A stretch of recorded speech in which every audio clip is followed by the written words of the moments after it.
Hey, this is Rob Minton and welcome back to another Cash Flow Air video. And in this video, I want to talk about sacred family assets. And truth be told, I had never really heard this terminology. And the story behind sacred family assets actually came from a book I read several months ago, an incredible book that I highly recommend. The book is titled Outsider, and the author is Brett Popplewell. The book is written about this gentleman named Dag Aabye. Dag is this older gentleman who basically walked away from society. He lives in a bus in the woods. He has no utilities, he has no cell phone, he has no car, he has no medical insurance. He basically just walked away from everything. He is living in the FU position, right? He has no debt, no expenses. I mean, his only expense really is food. I was like fascinated by this. So he has complete time freedom and he uses his time in one of three ways, right? Spends a lot of time reading. He spends a lot of time journaling and writing. And then the third way is that he runs. He runs long distances on a daily basis, like 20, 30, 40 miles. He's run all these super long 100-mile endurance races. And I initially read the book because I wanted some inspiration for running, but I took a lot more out of the book. And there's many valuable lessons from this book. One I'm going to share with you in this video, and I've actually written about this lesson, the Sacred Family Assets lesson, in my new book titled Multimillionaire Kids, How You Can Set Your Kids Up for Financial Success. And the main idea, I guess, that I wanted to share is that in the United States, at least, I don't know if it's different in other countries, but we have lost sight of this idea of sacred family assets. And sacred family assets are assets that are in your family, that they're extremely valuable to your family, that you do everything you can to try to pass those assets down to your children. And in order for Brett to write this book, he had to go study Dag Aabye's,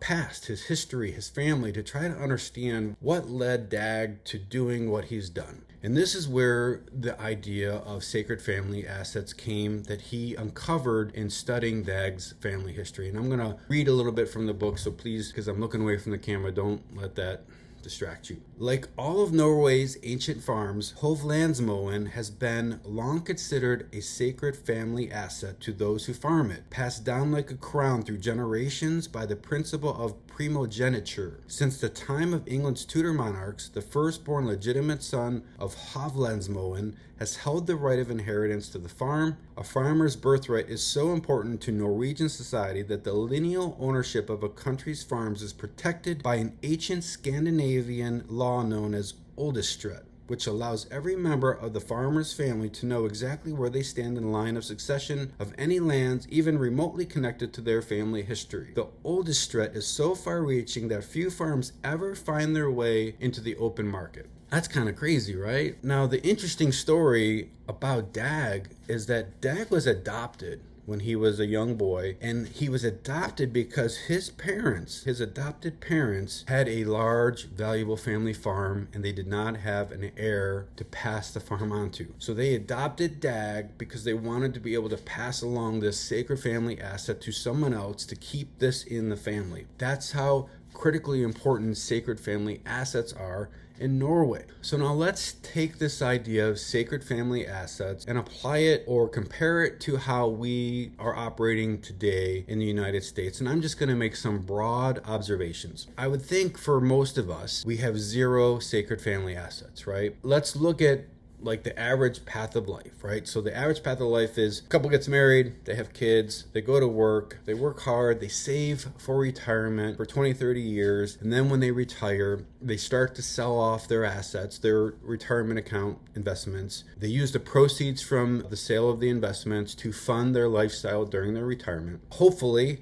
they have kind of calculated this perfectly so that they have enough assets in their retirement account to cover all their living expenses until the day they die, which may or may not happen. In many cases, it does not happen. If they have remained healthy in retirement, they can then pass their home on to their children.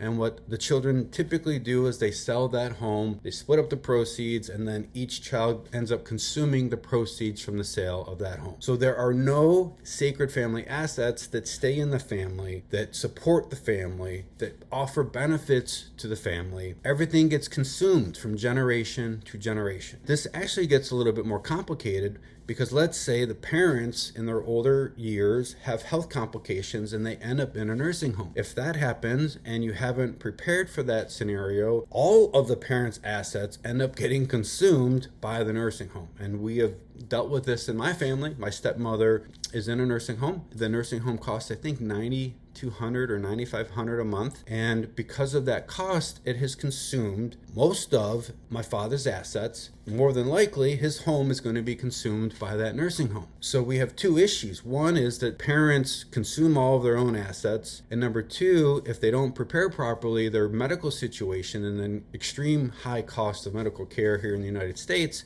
ends up consuming those assets. So there are no sacred family assets anymore. Each generation is left to fight this battle on their own. So each generation follows the same path. All of their assets get consumed and then their children are left in that same exact situation. And if we think about this, you're like, this makes no sense, right? And it makes no sense because there are no compounded benefits from these family assets that continue to help younger generations and support younger generations. And I'm going to connect this to another book that I read years ago. And this book was a biography about Hetty Green. If you haven't heard of Hetty Green, she was considered the witch of Wall Street. And she was actually the richest woman in the world during her life. And there's a lot to learn from Hetty Green. I've studied lots of multimillionaires and she's one of my favorite ones. So was quite a character, and I would suggest reading the biography on Hetty Green. But here's the lesson that I want to share, is that Hetty's father was wealthy and Hetty became like a young adult. He told her to compound that money further for her children. And when she passed away, she passed on significant wealth to her children. So think about sacred family assets, the goal that Hetty Green's father passed on to her, and what would happen if you applied that same line of thinking in your family, where